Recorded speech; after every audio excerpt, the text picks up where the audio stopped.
Good morning, everybody. Welcome back to Tuesday, October 27th. I just realized I'm in the dark, but it's a gloomy day out, so let's keep the mood. I like this weather. So, what are we going to do today? It's been a while since I've seen you. Was it Friday? Not seen you, but assigned you work. We're going to continue citations, okay? And tomorrow I will introduce to you all, or when I see you, I think Thursday. I will introduce to you all your project. Don't get overwhelmed yet. It's not what you think. It's a good practice, but you'll have fun with it.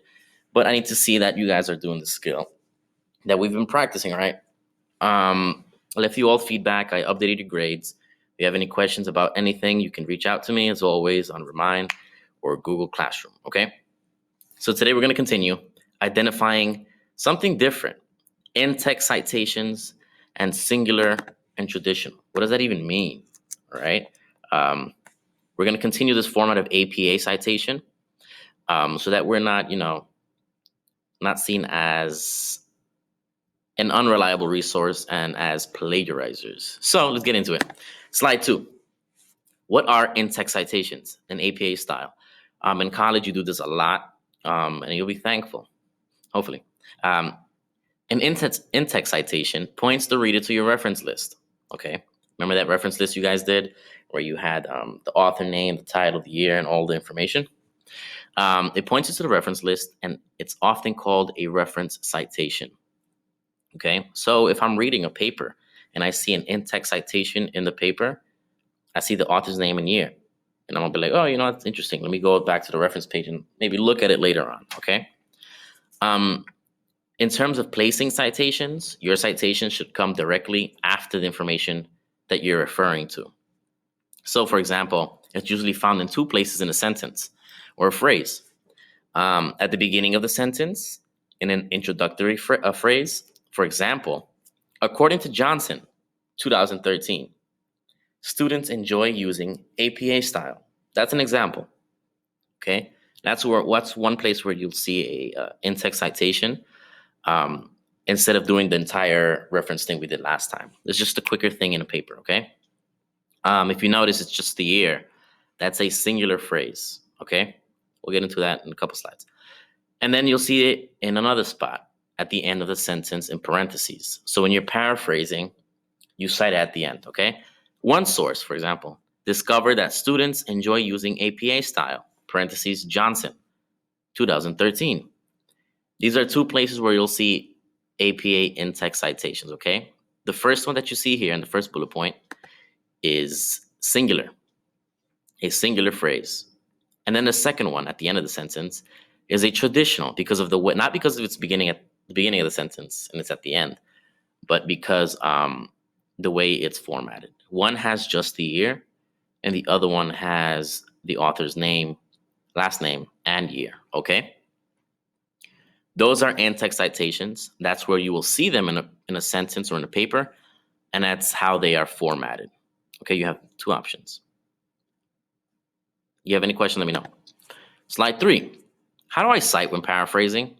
So if you're paraphrasing somebody else's work, you only have to make the reference to the author and the year of the published work in your in-text citation. So let's say you're writing a paragraph and you want to talk about a point that the author makes. You can put, for example, according to Jones, year, APA style is a difficult citation format for first-time learners. It really is. I'm a historian, so I use Chicago style more. It's a different thing. Okay, so if you notice here, in this paraphrase, you're saying according to Jones because it's not your words. But you already mentioned him, so you don't have to do Jones 98. You just put 98, okay? Or if you're paraphrasing in a different way, you could put APA style is a difficult citation format for first-time learners. Jones, 98, page number. Now, on a journal article, you won't find a page number unless it's a big PDF file, okay? Or a published work, like a book. So if you notice here, the first bullet point is singular phrase, and the second one is a traditional because it has his name in it and the year, okay? That's when you're paraphrasing. Let's go to slide 4.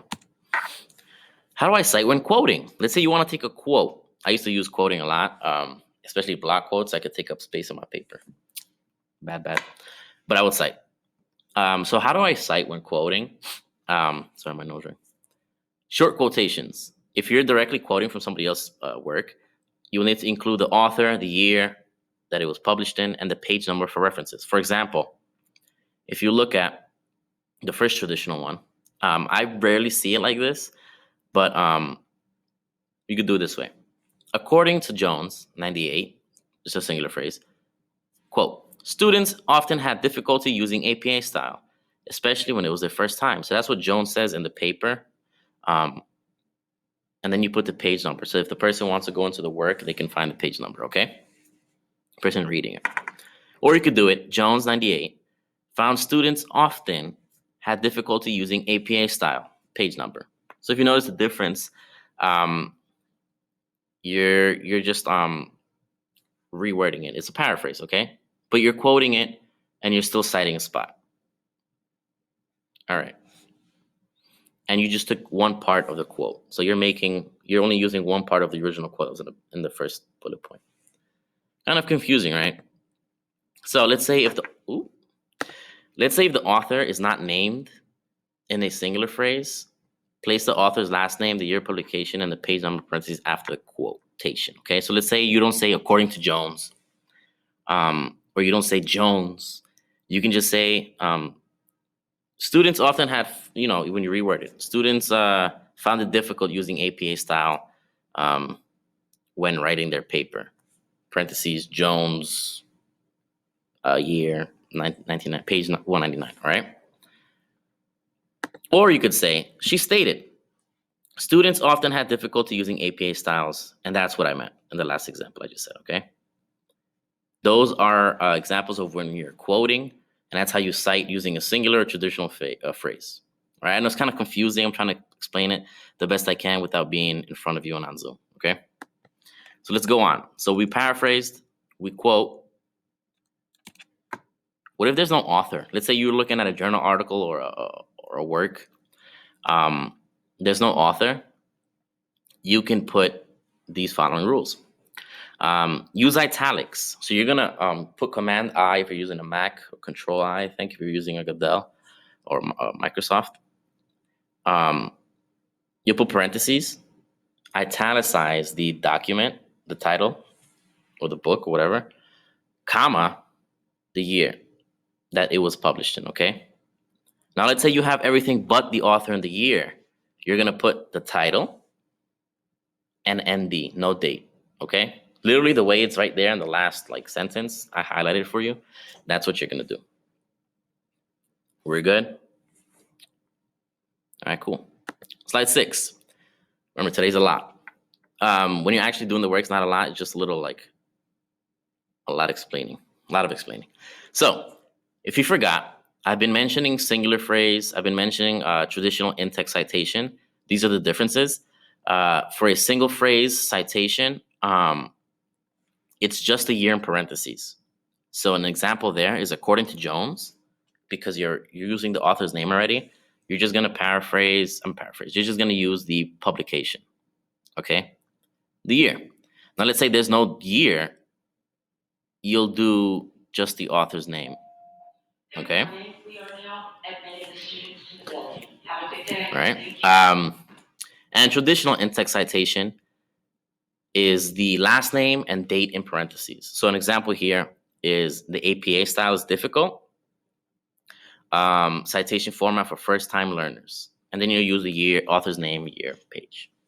Okay. So for today, I'm gonna upload an article, just in an excerpt. Okay. And you're gonna identify in-text or singular traditional. The way you're gonna do this is you're gonna use the comment feature. So you're gonna look at the document, you're gonna highlight the in-text citations. You're gonna state whether one of them is a singular or a traditional in-text citation. You have the examples there, you have it detailed. I just want you to learn how to identify them so that when you're doing your paper, not your paper, your project, you won't have any trouble at all. Okay? So you're gonna comment, highlight each citation you see in terms of in-text, and let me know whether it's singular or traditional. So for example, you're gonna go into this page right here. You're gonna have it on a document. You're gonna have your own copy. You're gonna go look. You see here, according to, comment by clicking this, comment, and then you're gonna put single or singular citation, in-text citation. All right, and you're just gonna keep doing that until each and every citation is identified. All right, that is our work for today. And once you're done, complete the summary and submit. I know it seems like a lot of work, but you have an hour to complete it. Okay, I wish you all good luck. Let me know, please, if you're on a break, catch up on some work you may have missed, and if not, then take a break. Au revoir.